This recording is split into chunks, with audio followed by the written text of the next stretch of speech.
Hello, नमस्कार. मी पायल. आज आपण बघणार आहोत की आम्ही माता वैष्णो देवी यात्रा कशी कंप्लीट केली. सो येस, रात्री 10 वाजता आम्हाला चंदीगडवरून कटराची ट्रेन होती. नाईट ट्रॅव्हलची मजा काही वेगळीच असते. थंडी हवा, highway lights and full excitement माता राणीच्या दर्शनाची. आता पुढचा स्टॉप कतरा. After 7 hours of travel finally आम्ही कतऱ्याला पोहोचलो. Just look at the view. त्यानंतर स्टेशनच्या बाजूलाच RFID कार्ड आणि सिम कार्ड काढून मिळतात. मॅक्झिमम हाफ मध्ये कार्ड मिळून जातात. त्यानंतर रूमवर जाऊन फ्रेश झालो आणि ट्रेकसाठी रेडी झालो. खूप छान व्ह्यूज आहे. त्रिकुटा पर्वतावर माता वैष्णो देवी टेम्पल आहे. स्टार्टिंगला 1 किलोमीटर अंतरावर दर्शनी द्वार आहे. आम्ही चेकिंग करून घेतली. टोटल 16 किलोमीटरचा ट्रेक आहे. माता राणीची चुनरी आम्ही स्टार्टिंगलाच परचेस केली. फर्स्ट टेम्पल गीता भवन आहे, तिथे दर्शन करून नेक्स्ट बाणगंगाचे दर्शन घेऊन आम्ही पोहोचलो चरणपादुका टेम्पलला. असं मानलं जातं की माता वैष्णो देवी भैरवनाथापासून पुढे जात असताना इथे काही क्षण थांबल्या. त्याच वेळी माताजींच्या पायांचे ठसे इथे उमटले, म्हणून या मंदिराला चरणपादुका टेम्पल म्हणतात. 4 किलोमीटरचा ट्रेक कंप्लीट केल्यानंतर दोन्ही वेने आपण अर्धकुवारीला जाऊ शकतो. दोन्ही वेने आपण ट्रेक कंटिन्यू करू शकतो. आम्ही हातीमठ मार्गाने अर्धकुवारीचा ट्रेक केला.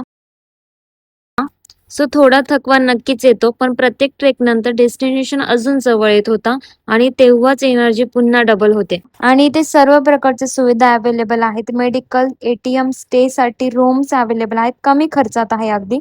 अर्धकुवारीला पोहोचल्यानंतर पहिले तिकीट काउंटरला जाऊन तिकीट्स काढून घेतली, कारण स्लॉट नुसार दर्शन होतात. गर्दी खूप आहे. अर्धकुवारी, ज्याला गर्भजून गुहा असेही म्हणतात, हे वैष्णो देवी यात्रेतील सर्वात पवित्र ठिकाणांपैकी एक आहे. या गुहामध्ये माता राणीने 9 महिने तप केलेला, त्यामुळे येथील दर्शनाने मन प्रसन्न होते. जर तुम्ही वैष्णो देवीला येण्याचा प्लॅन करत असाल तर ट्रेक एन्जॉय करा, रश नको, नेचर फील करा आणि या स्पिरिच्युअल जर्नीचा प्रत्येक मोमेंट मनापासून जगा. अर्धकुवारीपासून 2 मार्ग आहेत, तर नवीन मार्गाने ट्रेक इझिली होतो. आणि ट्रेकमध्ये ब्रेकफास्ट, लंचसाठी लंगर असतात. सर्व भक्तजण अगदी आनंदाने तो प्रसाद एन्जॉय करतात.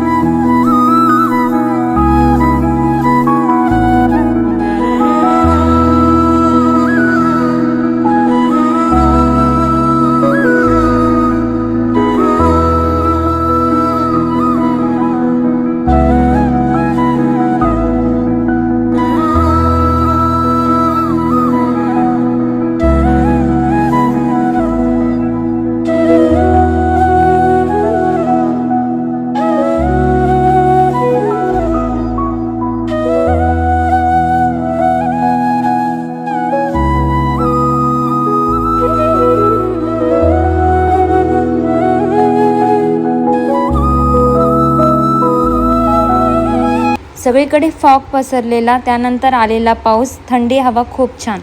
रस्त्यात काही लोक घोड्यावर, काही पालखीमधून, तर काही लहान मुलांसोबत चालतात. अनेक लोक भेटतात. कोणी फर्स्ट टाइम येतं तर कोणी दरवर्षी, पण सगळ्यांच्या चेहऱ्यावर एकच गोष्ट दिसते, ती म्हणजे श्रद्धा. भवनावर पोहोचल्यानंतर स्टे आणि लॉकर्स अवेलेबल असतात. लॉकर्स अगदी फ्री असतात, त्यामुळे प्लीज वापरा. त्यानंतर भवनावर पोहोचल्यानंतर फ्रेश झालो आणि माता राणीचे दर्शन खूप छान झाले. ट्रेक खूप थकवणारा आहे. नेक्स्ट स्टॉप भैरव मंदिर. भवनपासून 2 किलोमीटरच्या अंतरावर भैरव मंदिर आहे. ट्रेक करताना टॉप व्ह्यू खूप छान दिसत होता. अँड लकीली आम्ही मंदिरात पोहोचलो आणि आरती स्टार्ट झाली. So we are so glad की आम्हाला आरतीच्या टायमिंगला दर्शन झाली. 1 तासासाठी गेट बंद केलं जातं. आधी स्वच्छता होते आणि मग आरती होते, त्यामुळे 1 तास या पूर्ण प्रोसेसला लागतो. त्यामुळे भक्त तिथेच बसून राहतात. असं म्हणतात, माता वैष्णो देवीची यात्रा भैरव बाबा दर्शनाशिवाय पूर्ण होत नाही, म्हणून हा शेवटचा टप्पा आमच्यासाठी खूप खास होता.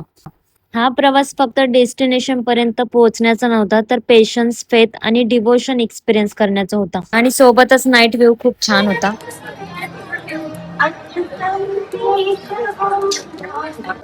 आणि बेसला शॉपिंग साठी खूप छान स्टॉल आहेत.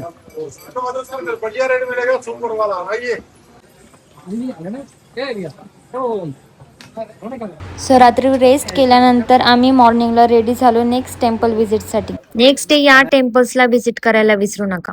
फर्स्टली माता चामुंडा देवी टेम्पल. वैष्णो देवी यात्रेचा हे एक सुंदर आणि पवित्र टेम्पल आहे. सेकंड, अगर बाबा जित्तोजी टेम्पल. हे माता वैष्णो देवीचे परमभक्त मानले जातात. मंदिरात प्रवेश करताच एक वेगळीच शांतता आणि पॉझिटिव्ह एनर्जी जाणवते. वैष्णोदेवी दर्शनानंतर इथे येणारे अनेक भक्त बाबा जित्तोजी यांच्या चरणी नमस्कार करून आपली यात्रा पूर्ण करतात. तुम्ही सुद्धा कटरा किंवा जम्मूला आलात तर या पवित्र मंदिराला नक्कीच भेट द्या. बाबा जित्तोजी टेम्पलपासून नवदेवी टेम्पल थोड्या अंतरावर आहे. सो आम्ही पण जाताना माउंटेन रेंज व्ह्यू एन्जॉय केला. डोंगरांच्या मध्ये असलेले हे मंदिर शांत वातावरण आणि भक्तिमय ॲटमॉस्फिअरसाठी ओळखले जाते.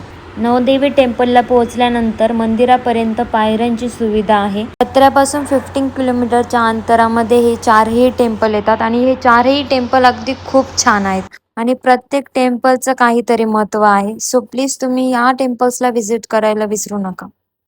या पवित्र मंदिरात माता राणीच्या 9 दुर्गा स्वरूपांचे दर्शन होते. थोड्या वेळासाठी सगळा थकवा विसरून फक्त या भक्तिमय वातावरणाचा अनुभव घेतला. एक छोटीशी गुहा आहे. माता राणीचे स्वरूपांचे दर्शन गुहेमध्ये जाऊन घ्यावे लागते. आत कॅमेरा अलाव नव्हता सो मला ते शूट करता आलं नाही, पण तुम्ही प्रत्यक्ष जाऊन त्या गोष्टींचा अनुभव घ्या, तुम्हाला ते नक्कीच आवडेल.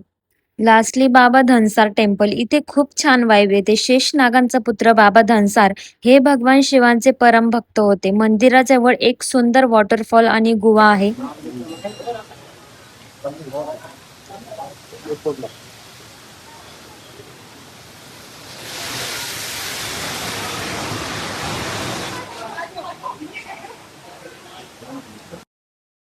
जर तुम्हाला आमचा ब्लॉग आवडला असेल तर व्हिडिओला लाईक आणि सबस्क्राईब करायला विसरू नका. तुमचा सपोर्ट आमच्या पुढच्या जर्नीसाठी खूप मोटिवेट करतो. पुन्हा एक नवीन डेस्टिनेशनसोबत भेटूया. तोपर्यंत जय माता दी. बाय.